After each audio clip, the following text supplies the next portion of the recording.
নবীগণকে গুনাহগার মনে করা এটা ইসলামী ঐক্য নয়, এটা ইসলামী ঐক্য নয়, এটা হলো মুসলমানদের মধ্যে খ্রিস্টানদের দালালদের ঐক্য। কারণ নবীগণকে গুনাহগার সাব্যস্ত করার এই ভ্রান্ত মতবাদ এটা কোনো মুসলমানদের মস্তিষ্ক প্রসূত নয়। নবীগণকে গুনাহগার সাব্যস্ত করার ভ্রান্ত মতবাদ এটা খ্রিস্টানদের উদ্ভাবিত। আমি আজকাল এই ঐক্যের নসিহতের বন্যায় যখন সারা বাংলাদেশ প্লাবিত, তাই আজকাল প্রায় সময় আমি বলে থাকি যে আল্লাহ যে আল্লাহর দিন পালনের মাধ্যমে ঐক্যবদ্ধ হওয়ার নির্দেশ দিলেন, আল্লাহর দিন বলতে আমরা কি বুঝব? অমুক অমুক ব্যক্তি অমুক অমুক দল ঐক্যের নামে তামাশা করে যাচ্ছে, ইলমে তাজকিয়ার অমুক অমুক সিদ্ধান্ত লঙ্ঘন করে অমুক অমুক দল বা ব্যক্তি ঐক্যের নামে তামাশা করে যাচ্ছে। গুনাহগারদেরকে আল্লাহ নবী বানান না। এটা আল্লাহর সমস্ত নবীগণের বেলায় আল্লাহর একটা সার্বজনীন মূলনীতি, কোনো গুনাহগারকে আল্লাহ নবী বানান না। কাজেই কোনো নবীর জীবনের কোনো ঘটনাকে ভিন্নভাবে ব্যাখ্যা করে গুনাহগার সাব্যস্ত করা আল্লাহর সার্বজনীন মূলনীতির লঙ্ঘন। এই লঙ্ঘন যারা অহরহ অনবরত করে যাচ্ছে, ঐক্যের নসিহত তারা সবচেয়ে বেশি করতেছে। ঘটনা কি? এটা ঐক্য নিয়ে আমি বলি এটাকে ঐক্য শব্দের দ্বারা তাস খেলা ছাড়া আর কিছু নয়। উম্মার ঐক্য, মুসলিম উম্মার ঐক্য, এই ঐক্য সম্পর্কে সমাজে প্রায় সবাই নসিহত করে এবং সকলের নসিহতের সারমর্ম দাঁড়ায় যে তোমরা সবাই এসে আমার দলের সাথে ঐক্যবদ্ধ হও। আমি মনে করি এটা একটা সস্তা বক্তৃতা নয়, শুধু এটা একটা ফালতু বক্তৃতা। সবাই এসে আমার সাথে ঐক্যবদ্ধ হও, এই ফালতু ঐক্যবদ্ধ কে হবে? এই জন্য মুসলিম উম্মার ঐক্যবদ্ধ হওয়ার একটা আল্লাহ এবং আল্লাহর রাসূলের পক্ষ থেকে নির্ধারিত একটা প্ল্যাটফর্ম চিহ্নিত করা দরকার। আল্লাহ এবং আল্লাহর রাসূল, আল্লাহর বান্দাকে, রাসূল তার উম্মতকে প্ল্যাটফর্ম বিহীন ছেড়ে দেননি। আল্লাহ তার বান্দাকে ঐক্যবদ্ধ হওয়ার একটা সুনির্দিষ্ট প্ল্যাটফর্ম বর্ণনা করে দিয়েছেন। হাদিস শরীফে রাসূল করিম সাল্লাল্লাহু আলাইহি ওয়াসাল্লাম তার উম্মতকে ঐক্যবদ্ধ হওয়ার একটা প্ল্যাটফর্ম সাব্যস্ত করে দিয়েছেন। সেই দৃষ্টিকোণ থেকেই আমি আপনাদের সামনে একটি আয়াতের অংশ তিলাওয়াত করেছি। আল্লাহ বলেন, ওয়া আতাসিমু বিহাবলিল্লাহি জামিআন ওয়া লা তাফাররাকু। এর অর্থ হলো, হে মুমিন মুসলমানেরা, তোমরা শক্তভাবে ধারণ করো আল্লাহর রশ্মিকে। এখানে আল্লাহর রশ্মি বলতে আল্লাহর দ্বীন বোঝানো হয়েছে। অর্থাৎ তোমরা আল্লাহর দ্বীনকে শক্তভাবে ধারণ করো। একথা বলার পরে বলেছেন ওয়ালা তাফাররাকু, এবং তোমরা বিচ্ছিন্ন হও না, তোমরা ঐক্যবদ্ধ হও। পরিষ্কার হয়ে গেল আল্লাহ তার বান্দাদেরকে আল্লাহর দ্বীন পালনের মাধ্যমে ঐক্যবদ্ধ হওয়ার নির্দেশ দিয়েছেন। তাই এবার চিহ্নিত হওয়া দরকার আল্লাহর দ্বীন কাকে বলে। আমি আজকাল এই ঐক্যের নসিহতের বন্যায় যখন সারা বাংলাদেশ প্লাবিত, তাই আজকাল প্রায় সময় আমি বলে থাকি যে আল্লাহ যে আল্লাহর দিন পালনের মাধ্যমে ঐক্যবদ্ধ হওয়ার নির্দেশ দিলেন, আল্লাহর দিন বলতে আমরা কি বুঝব? এ ব্যাপারে অনেক লম্বা কথার সারমর্ম আমি যেটুকু বলেছি সেটা হলো, প্রসিদ্ধ একটি হাদিসকে হাদিসে জিবরিল বলা হয়। সেখানে দেখা যায় রাসূল তার উম্মতকে 3 প্রকার ইলম শিক্ষা দিয়ে এই 3 প্রকার ইলমকে দ্বীন বলেছেন।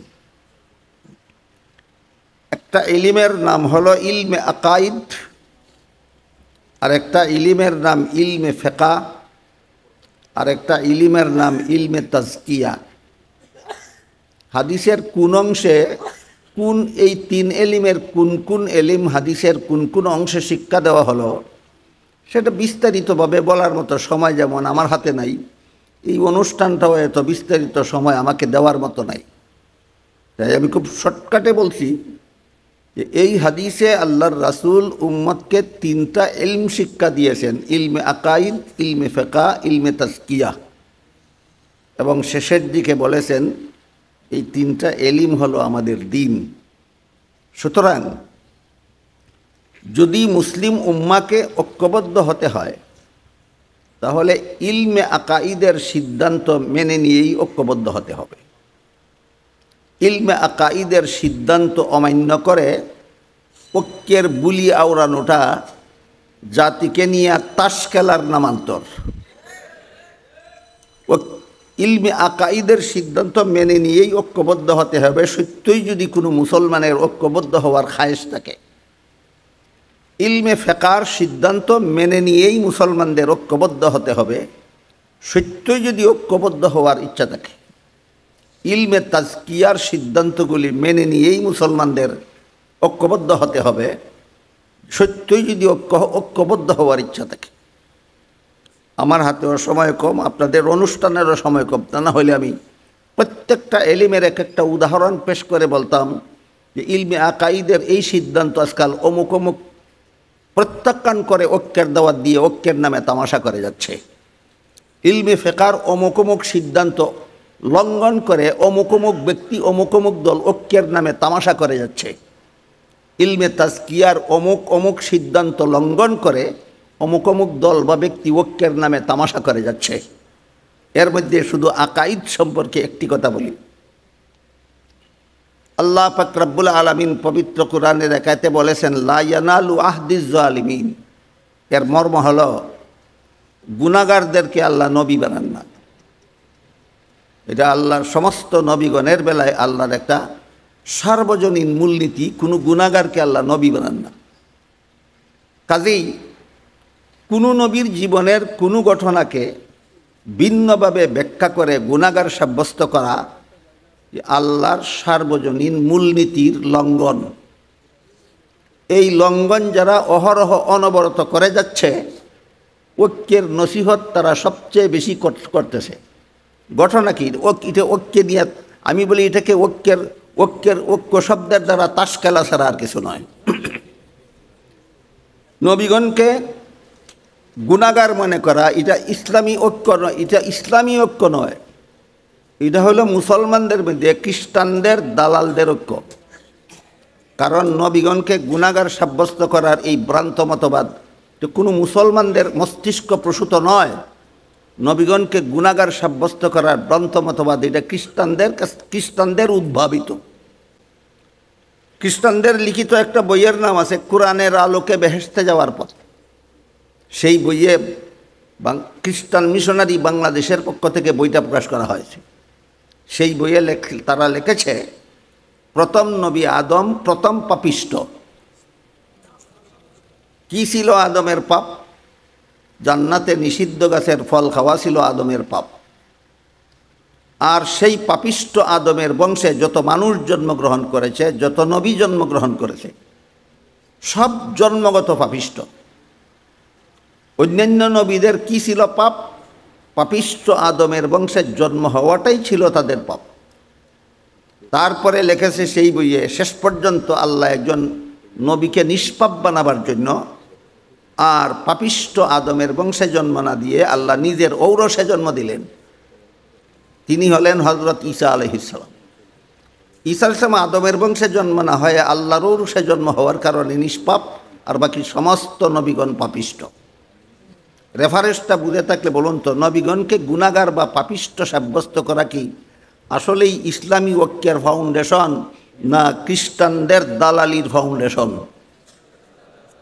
এই খ্রিস্টানদের দালালির ফাউন্ডেশনকে যারা ঐক্যের প্ল্যাটফর্ম বানাচ্ছে, আমি মনে করি এরা ঐক্য নিয়ে তামাশা করছে, ঐক্য নিয়ে তাস খেলা খেলছে। তাই আমার আপনাদের সকলের কাছে অনুরোধ থাকবে এটাই যে সত্যই যদি ইসলামী ঐক্য করতে হয় তাহলে আল্লাহ এবং আল্লাহর রাসূল কোরআন হাদিসে ইসলামী ঐক্যের সুস্পষ্ট প্ল্যাটফর্ম চিহ্নিত করে দিয়েছেন। সারমর্ম হল ইলমে আকাইদের সিদ্ধান্তগুলি মেনে নিয়ে মুসলমান ঐক্যবদ্ধ হও, ইলমে ফেকার সিদ্ধান্তগুলি মেনে নিয়ে মুসলমান ঐক্যবদ্ধ হও, ইলমে তাজকিয়ার সিদ্ধান্তগুলি মেনে নিয়ে মুসলমান ঐক্যবদ্ধ হও। আল্লাহ আমাদেরকে আল্লাহ এবং আল্লাহর রাসূলের চিহ্নিত করে দেওয়া ঐক্যের প্ল্যাটফর্মটা বুঝার এবং সেই একমাত্র প্ল্যাটফর্মে আমাদের সবাইকে ঐক্যবদ্ধ হওয়ার সৌভাগ্য দান করুন, আমিন। মাশাআল্লাহ, আলহামদুলিল্লাহ। অসংখ্য শুকরিয়া মুহতারামকে ঐক্যবদ্ধ হওয়ার পথ ও পাথেয় সম্পর্কে যে দিক নির্দেশনা দিয়েছেন, আল্লাহ রাব্বুল আলামিন যেন আমাদের সবাইকে আমাদের জীবন চলার পথ ও পাথেয় হিসেবে গ্রহণ করার তৌফিক দান করেন, আমিন। এ পর্যায়ে বক্তব্য পেশ করবেন মাওলানা নূর মোহাম্মদ, হযরত মাওলানা নূর মোহাম্মদ, সহ সভাপতি হাব।